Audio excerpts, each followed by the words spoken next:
Hello नमस्कार दोस्तों, कैसे हो आप लोग। आई होप सो अच्छे ही होंगे। दोस्तों अगर आप भी अपने फ़ोन से कुछ इस तरह का पोस्टर बनाना चाहते हैं माँ दुर्गा का, तो बहुत ही आराम से बना सकते हैं। इसके लिए दोस्तों आपको इस वीडियो को शुरू से अंत तक बहुत ही अच्छे से देखना है, ताकि आप ऐसे पोस्टर खुद से बना लो।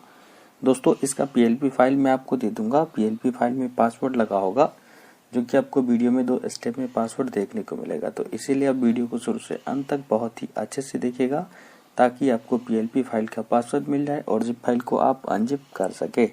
दोस्तों ऐसे पोस्टर बनाने के लिए आपको अपने फ़ोन में एक एप्लीकेशन की ज़रूरत पड़ेगी, जिसका नाम है पिक्सेल लैब एप्लीकेशन का लिंक आपको वीडियो के डिस्क्रिप्शन में मिल जाएगा, वहाँ से आप डाउनलोड कर लेना। प्ले स्टोर पे भी आपको बहुत ही ईजिली मिल जाएगा।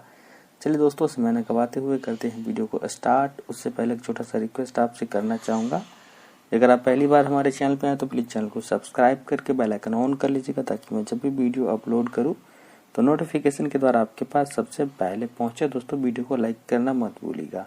चलिए दोस्तों, यहाँ से हम करते हैं वीडियो को कंटिन्यू।